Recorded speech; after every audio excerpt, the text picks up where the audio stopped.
by talking a little bit about Bombastic Joe. Tell us a little bit about the group of you and how you all got together. Yeah, well, we've been performing together for about 5 years. We first met when we were in the Monash Comedy Law Review I think it was 2016, which was good. And so that was John, Ollie and I, so John, Ollie and Ed. And then Oscar, our producer, came on, I think 2016, and then we also got our tech, James, a couple of years ago. So, yeah, we've been performing together for a few years, so the review was all sketch, and yeah, it's good. We've been doing the comedy festival together for a couple of years now, so yeah, pretty comfortable with each other. It's good fun. Yeah, we've seen a couple of great groups come out of unis around Australia over the years for comedy. What was it about those guys that made you gravitate towards them and go, hey, I think we've got something special here? Yeah, it's interesting because we didn't know each other. I actually knew John from high school. He's a couple of years older than me, but I didn't know Ollie at all. I guess we just kind of very much gelled. We got very similar senses of humor, but we also, I guess, we do very different things, which is quite good when in the context of, writing a show. We can we all have kind of checks and balances on each other.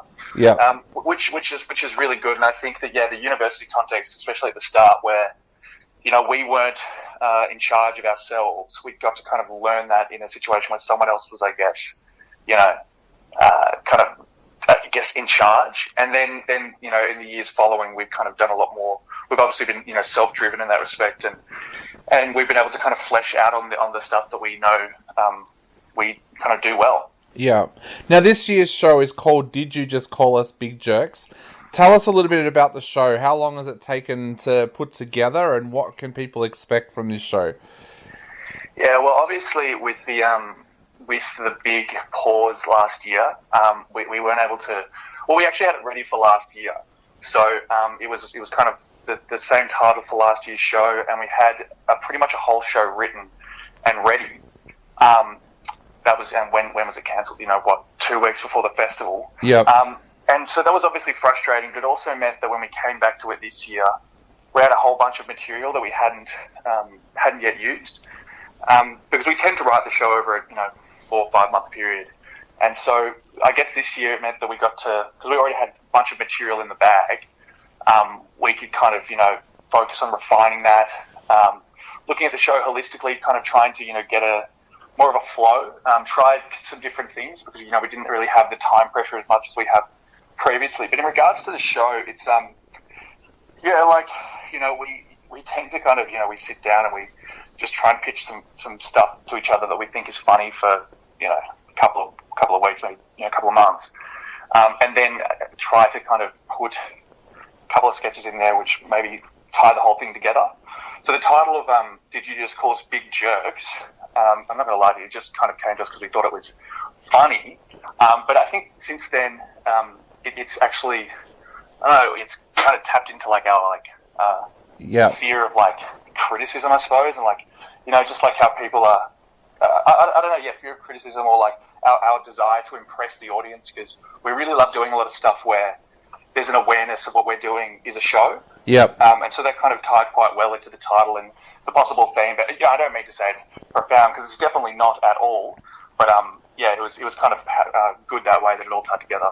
Yeah. Now, I'd always done playwriting and screenwriting and a little bit of acting, and then just before the lockdown last year, I did my first ever stand-up gig. And one of the things I found that I was really, really aware of for the entire gig was how the audience was receiving it. How do you guys go about doing that? Like, do you constantly kind of read the room, or how do you go when you're actually performing a show like this, to gauge what the audience's reaction is? Yeah, well, because we do sketch stuff, and so with that, I guess we've got the luxury where, we're performing in our own little world a lot of the time, so we don't have to worry as much about the audience's reaction immediately. I mean, obviously, if we're floundering, if the audience aren't laughing, it definitely affects us. But I also think we've got, the luxury of being up there as a group. We're not just alone, so we can kind of, bounce off each other, make each other laugh. I also think that, probably a big part of it for us is we really trust in our material. Yeah. Like we are, we love our stuff, and we know that sometimes, and also, we've had a couple of years experience with this, so sometimes we'll know that if the sketch kind of really hits its stride in the second half of it, we don't have to worry if they're not really laughing in the first half. But at the same time, though, as I said, that we're increasingly interested about the relationship between the audience and the performers. And so, I guess, you kind of almost play with the audience's reaction, play with what they kind of think is going to happen or going on.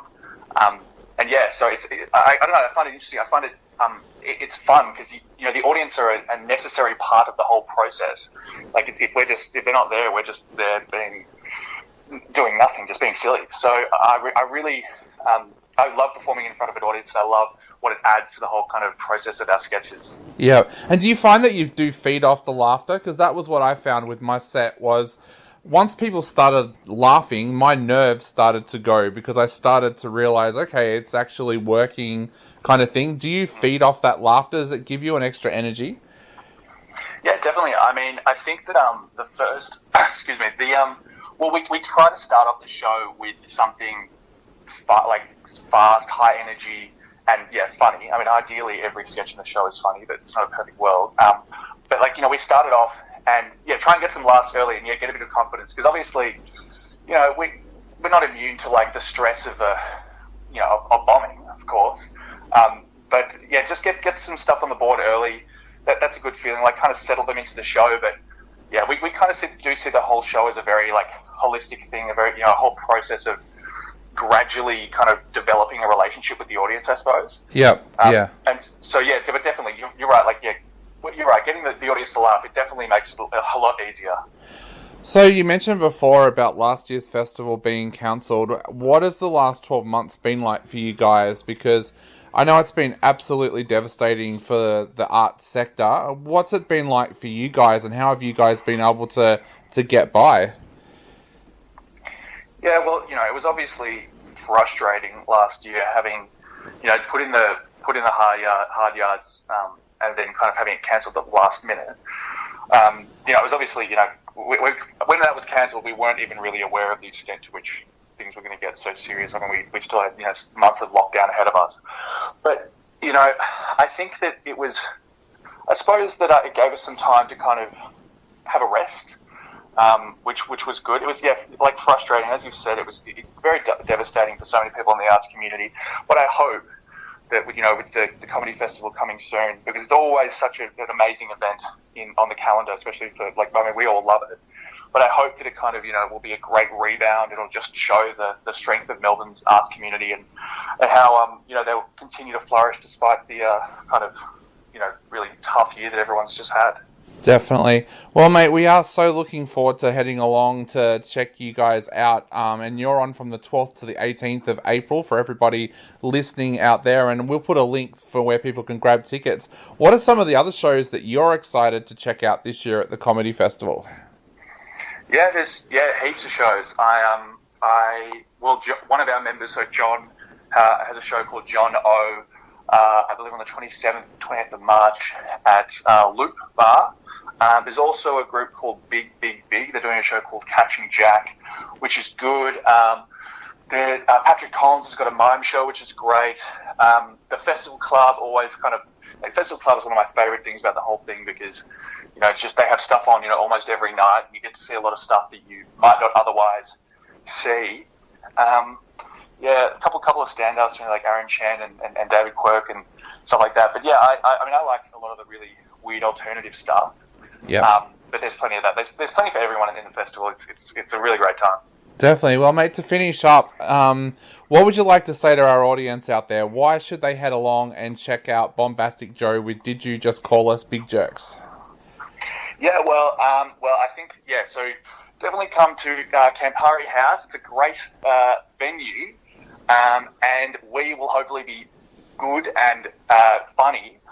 But look, I think if you like fast stuff, I think that we are doing something quite different, which is exciting. It's fast, lots of jokes. I don't think you're going to get bored. I think you're more likely to get exhausted than bored, really.